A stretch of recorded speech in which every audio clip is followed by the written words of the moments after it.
Olá pessoal, vamos lá, vamos continuar lá nossa aulazinha de conjunto e paramos aqui em subconjuntos. Então eu coloquei um textozinho aqui, então vamos lá. Vamos aprofundar um pouco o nosso estudo sobre os conjuntos. Para começar, tente dizer quais são os subconjuntos do conjunto A. Aqui eu tenho um conjunto A, né, com os elementos, duas letras A e B. Pronto, observe como fica. Aqui eu tenho um conjunto, né, a gente verificou que o conjunto ele pode ser representado por entre chaves, né, os elementos separados por vírgulas. Então aqui nós temos a quantidade de subconjunto desse conjunto maior. Então o vazio sempre faz parte, ou seja, sempre é elemento de qualquer conjunto. Nós temos um outro subconjunto, eu tenho outro que são os elementos individuais e o conjunto completo. Então com dois elementos eu consigo fazer 4 subconjuntos, ok? Então, 4 subconjuntos que eu fiz aqui. Só um minutinho. Deixa eu pegar uma canetinha aqui para eu desenhar, ficar mais... para eu poder transformar melhor aqui nessa aula. Opa, só um minutinho. Ok, então aqui acabei de colocar aqui. Então, nós temos um elemento, 2, 3, 4, ou seja, com dois elementos, né, o A e o B, eu consegui fazer 4, tá? Será que dá pra gente já pensar em uma fórmulazinha com dois elementos, eu consegui formar, né, 4 subconjuntos. Vou dar aqui 4 subconjuntos. Perfeito? Então vamos lá, vamos continuar. A tabela acima lista todos os subconjuntos que podemos formar, né, utilizando o conjunto A. Então, sabendo disso, podemos escrever as seguintes relações. O vazio ele está presente em qualquer subconjunto de qualquer conjunto original. Então eu tenho esse aqui, né, que acabei de falar agora aqui, o vazio. Eu coloquei os elementos individualmente, formei mais 3. Então aqui vai dizer que conjunto B, esse subconjunto ele está contido também nesse conjunto A.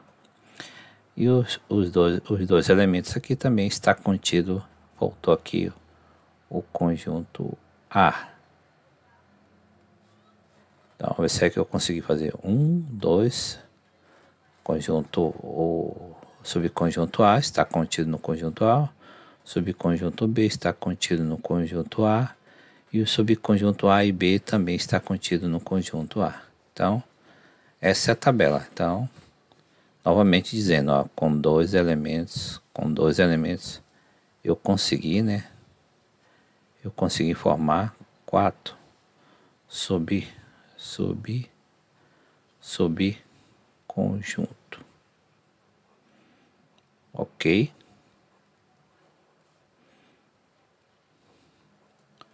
Perfeito. Então, com dois elementos eu formei 4 subconjuntos. Então, eu coloquei, devemos falar um pouco do conjunto vazio e conjunto unitário. Conjunto vazio, né? Acabamos de falar o conjunto vazio. Como o próprio nome sugere, é um conjunto que não possui elementos. Novamente eu vou dizer, conjunto, que é uma coleção de qualquer coisa, existe conjunto que não possui elementos. Existe conjunto que não possui elementos. É representado pelo meio do símbolo esse símbolozinho matemático, que eu não me lembro agora, mas é um símbolo grego, né, que tem um nome. Mas também pode aparecer como um simples par de chaves. Então, duas formas de eu representar conjunto vazio, que é essa letra grega aqui, que eu esqueci o nome. E também eu posso colocar ele, representar ele através de chaves. Bota duas chaves aqui, vazia, sem nenhum elemento. Já estou representando esse conjunto que não possui nenhum elemento. Perfeito. Então lá, o conjunto vazio é um subconjunto de qualquer conjunto. Então grave isso aqui, viu? Conjunto vazio é subconjunto de qualquer outro conjunto. Então, seja X um conjunto genérico, então vazio está contido. Lembra de estar contido? É uma relação entre conjunto e conjunto. O vazio agora não é elemento, é conjunto. Então posso representar ou chaves, que também é uma representação de vazio, está contido no conjunto X.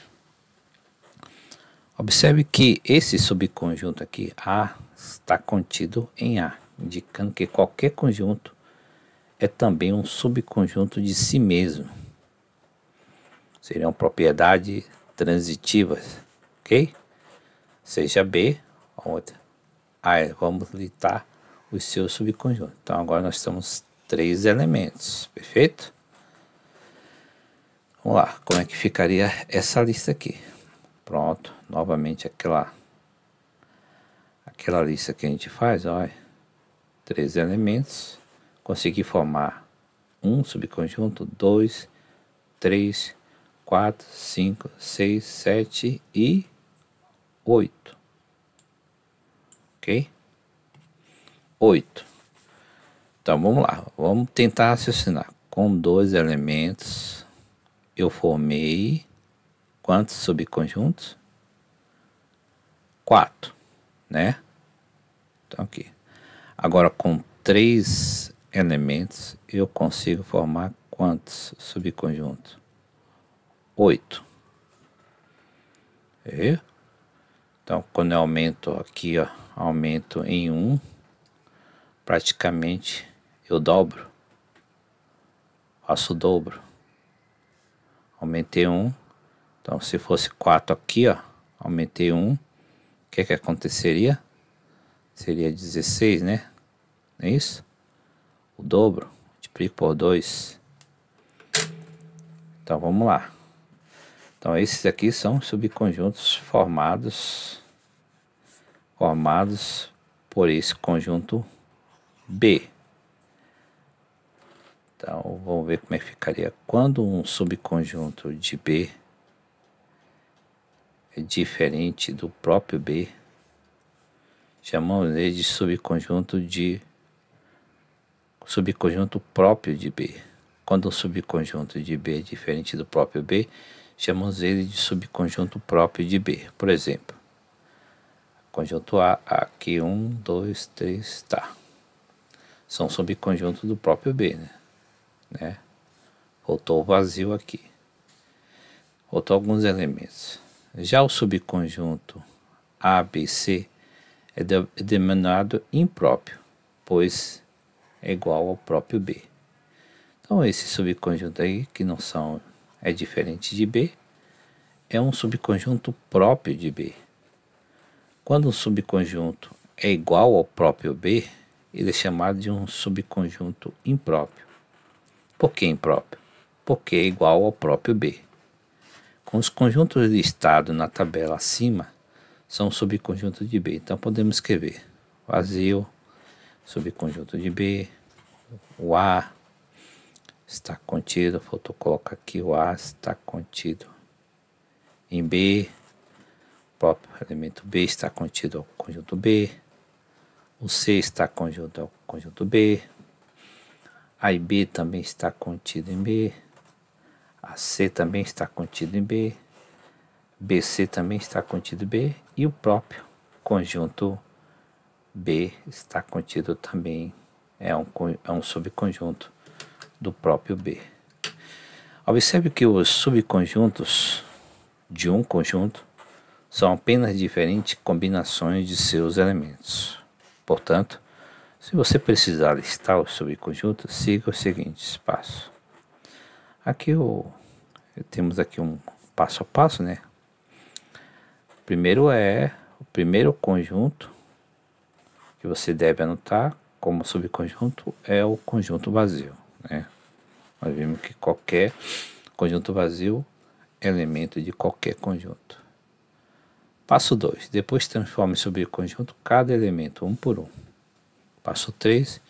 Em seguida, escreva o subconjunto formado por pares de elementos. Passo 4. Acabando os pares, pegue os trios e assim sucessivamente.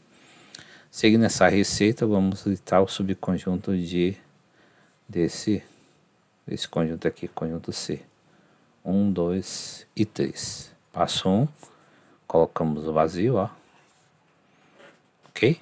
Então vamos pegar cada elemento, transformando em subconjunto, cada elemento, vazio, o 1, o 2 e o 3. Então peguei aqui, ó, transformando cada elemento em um subconjunto um por um. Passo 3. Escrever os elementos, o subconjunto formado por pares de elementos. Então vamos lá, como é que a gente vai fazer esses pares? Aqui eu já tenho os individuais, né? E agora o pares, eu vou pegar 1 em 2, 1 em 3 e 2 e 3. Então peguei os pares, né? Entendeu? Os pares. Agora passo 4 ir para os trios, formado por trio. Individual, individual, individual, individual. Os pares aqui e o trio eu só tenho só um só. Então, já consegui aqui, consegui já formar todo o subconjunto do conjunto C, formado por esses elementos aqui. 1, tá? O 2, tá? E o 3. Esse é o conjunto para formar aqueles subconjuntos. Aqui eu dei uma fórmula genérica. Se n de A é o número de elementos de um conjunto A, então o número de subconjunto de A seria NSA. É dado por NSA igual 2 elevado ao número de elementos. Vamos ver como é que fica essa fórmula aí, pegando aqueles exemplos. Primeiro eu peguei um elemento com um conjunto com 2 elementos. Vamos ver quanto subconjunto eu vou conseguir só colocando essa forma aí. 2 elevado ao número de elementos, né? O número de elementos seria 2. Então seria 2 elevado à segunda potência. Como é que faz potência? Multiplica a base por ela mesma. Quantas vezes pede o expoente? Então 2 vezes 2 deu 4. Perfeito. Espirrozinho básico. Peço desculpa aos senhores por esse desvio. Nós pegamos um outro conjunto, que é o conjunto C, né? Formado por 3 elementos. Então tinha 3 elementos. 3 elementos. Vamos ver.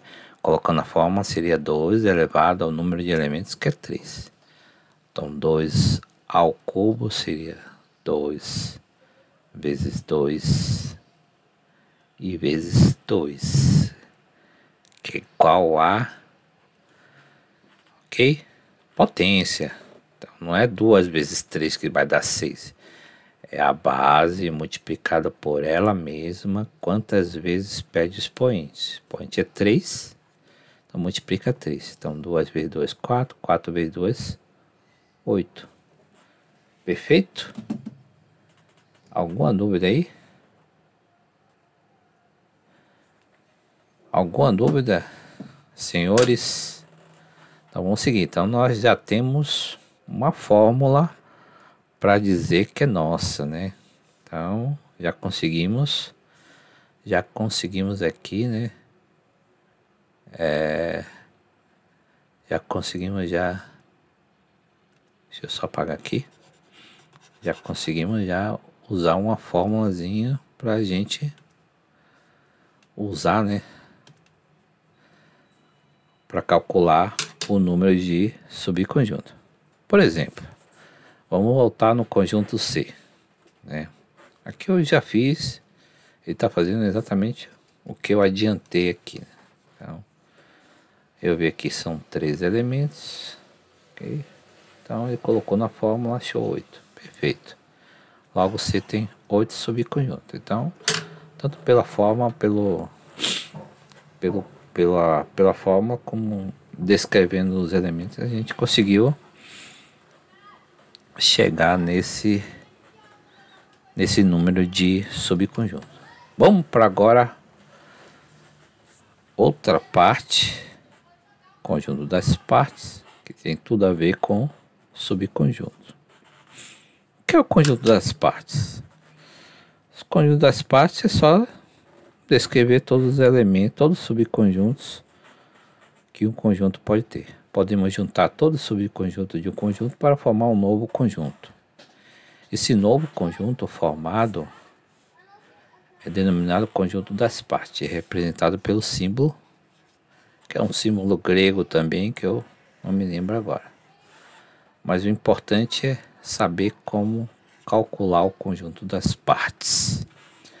Conjunto das partes de A, como a gente viu, né? A e B, e de B, conjunto B, A, B e C são. Conjunto da parte de A, você observa aqui que são exatamente os subconjuntos que conseguimos formar com o número de elementos desse conjunto. Conjunto das partes de B também, nós temos aqui todos os subconjuntos que podemos formar com o número de elementos do conjunto B. Então aqui você pega aqui o vazio, né? Olha como ele representou o vazio, não foi aquela letra, né? Um Ozinho cortado, e colocou entre chaves. Aqui são os subconjuntos individuais, depois tem os duplos, né? E os triplos, né? Segue adiante. Então observe que o conjunto das partes de A e de B são conjuntos formados por outros conjuntos. Nota aí que a sua quantidade de elementos é exatamente a quantidade de subconjuntos calculado pela fórmula NSA, número de subconjuntos de A, é igual a 2 elevado ao número de elementos de A. Um outro ponto que chamamos a atenção aqui no conjunto das partes, listamos o conjunto vazio explicitamente como um de seus elementos. Então vamos ver um outro elemento, conjunto F. Exemplificando abaixo, conjunto F. Nós temos aqui o conjunto F, né? Tem alguns subconjuntos aqui, alguns elementos. Se o conjunto das partes, F é um conjunto que possui como elemento outros conjuntos. Note que o conjunto A, B e C é um elemento de F, além de ser também um subconjunto. Então, você observa que a representação de conjunto está exata, né? Entre chaves, então aqui é um subconjunto. Aqui também é um subconjunto, aqui também é. Aqui é um elemento. E além de ele ser subconjunto, ele é elemento do próprio conjunto F. Então, nessa situação e somente nela podemos escrever esse aqui, ó, pertence a F, que é um elemento do conjunto F. Então aqui ele listou aqui todos os elementos, né? Perfeito. Veja alguns exemplos de subconjunto de F. Aqui também, ó, como está entre chaves aqui, a gente já sabe que é subconjunto, é um conjunto. Então, se é um conjunto, a relação está contida, né? Quando é elemento, que a relação é pertinência, né? Pertence ou não pertence. Então, aqui outro subconjunto está contido no F. Outro subconjunto. Aqui, ó, esse aqui era elemento. Para ele transformar em subconjunto, eu tenho que colocar ele entre chaves, para ficar caracterizado a função de conjunto. Também aqui, ó, ele era elemento, né? Ele era elemento original aqui, ó. Quando boto outra chave, ele já se transforma subconjunto. Então aqui eu tenho esse aqui, ó, que é elemento, também elemento. Aí eu fiz um subconjunto e usei a relação está contido. Observe que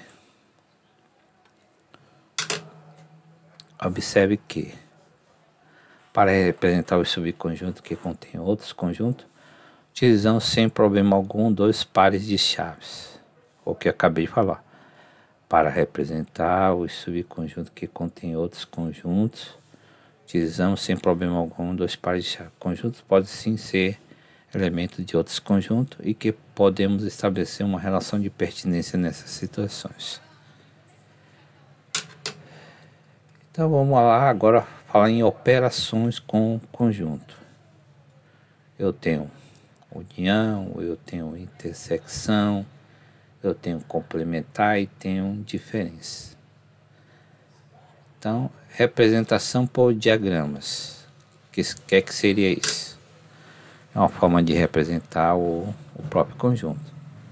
Esse tipo de representação é extremamente útil na resolução de questões, pois possibilita uma melhor compreensão do problema. Por exemplo, seja o conjunto A de funcionário de uma determinada empresa. Aqui eu tenho um conjunto A, né? Esses aqui são funcionários da empresa, porque está contido, né? Está representando o conjunto de funcionários dessa empresa A. Eu tenho a funcionária A, que não é funcionário dessa empresa, porque ela não está dentro dessa. Tem o funcionário Yasmin, que também não é. Então, todos aqueles que estão dentro do conjunto A representam funcionário da empresa. Quem está fora não é funcionário da empresa. Olhando simplesmente para o diagrama, podemos dizer que o Rara pertence a, é funcionário da empresa A. Beatriz também. Ítalo também é funcionário. Só que Asmi e Ana não é funcionário da empresa A. Então, por isso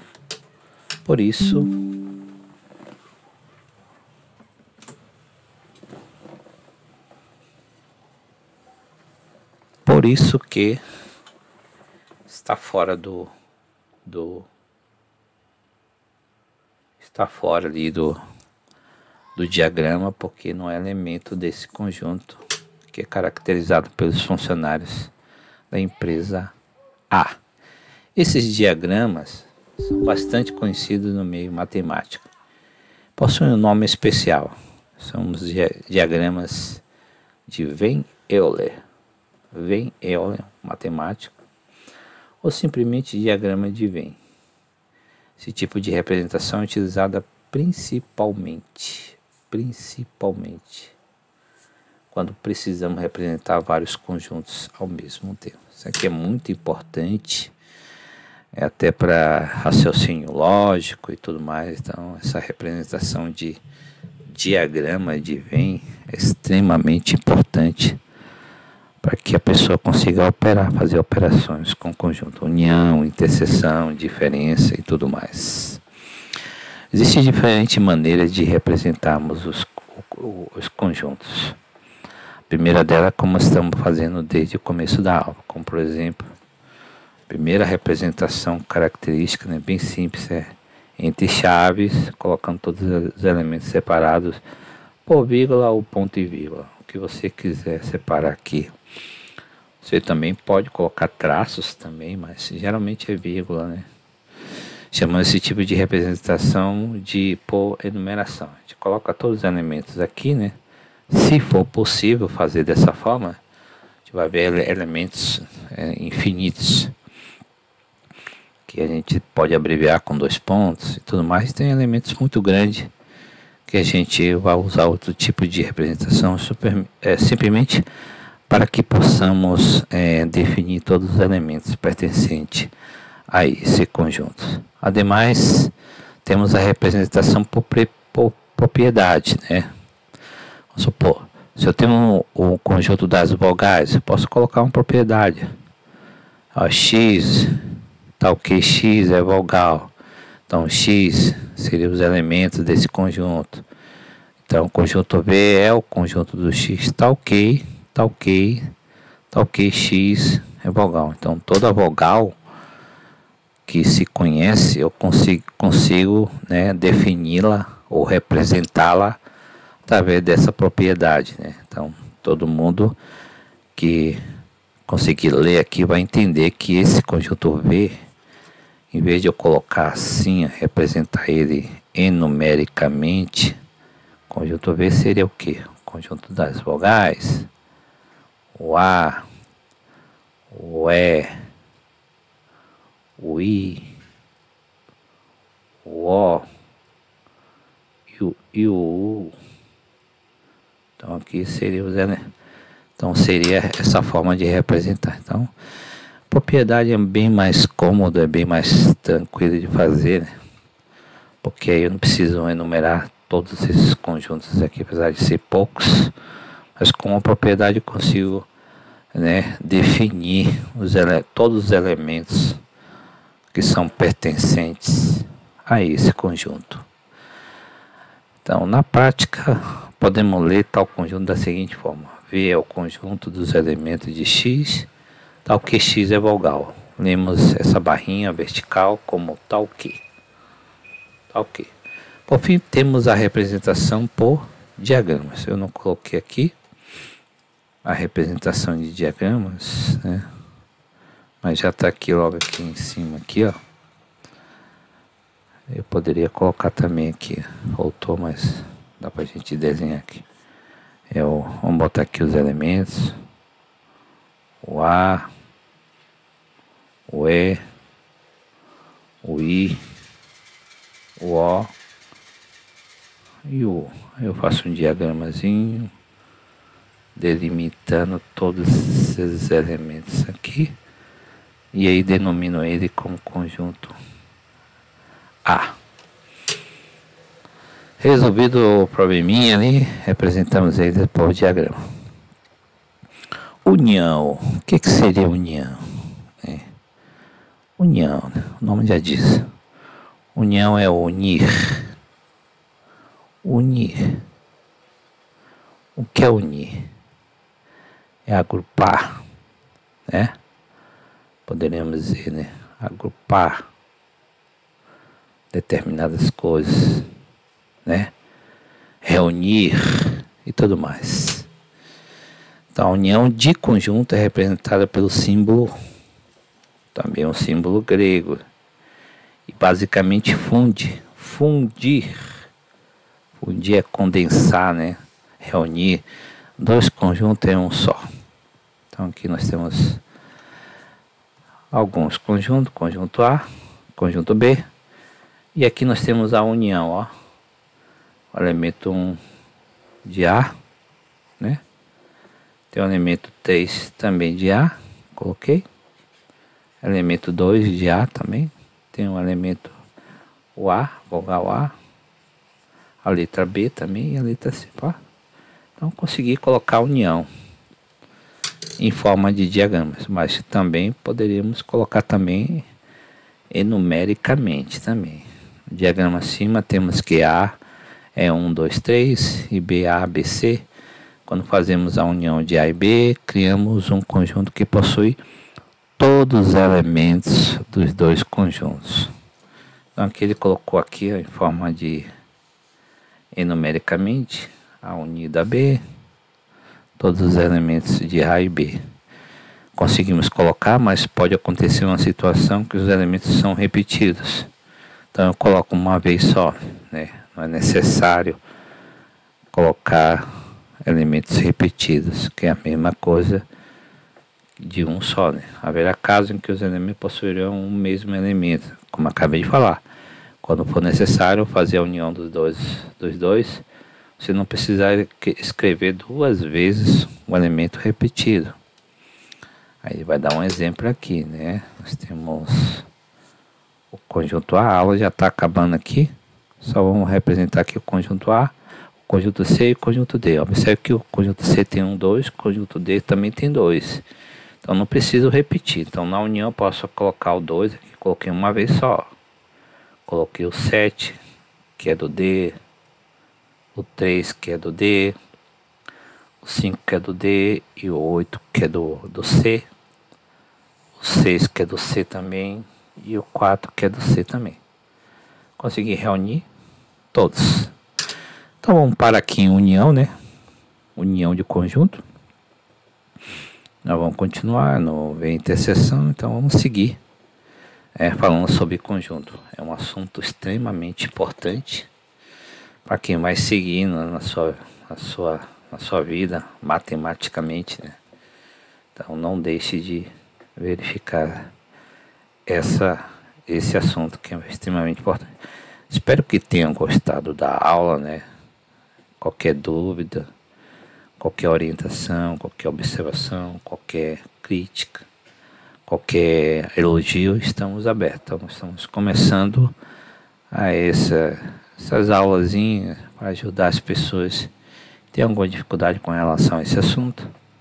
Mas a cada dia mais nós vamos evoluindo, né? Sempre evoluindo para chegar ao máximo, né? Que a gente consegue alcançar. Muito obrigado pela sua atenção. Até a próxima aula. Tchau.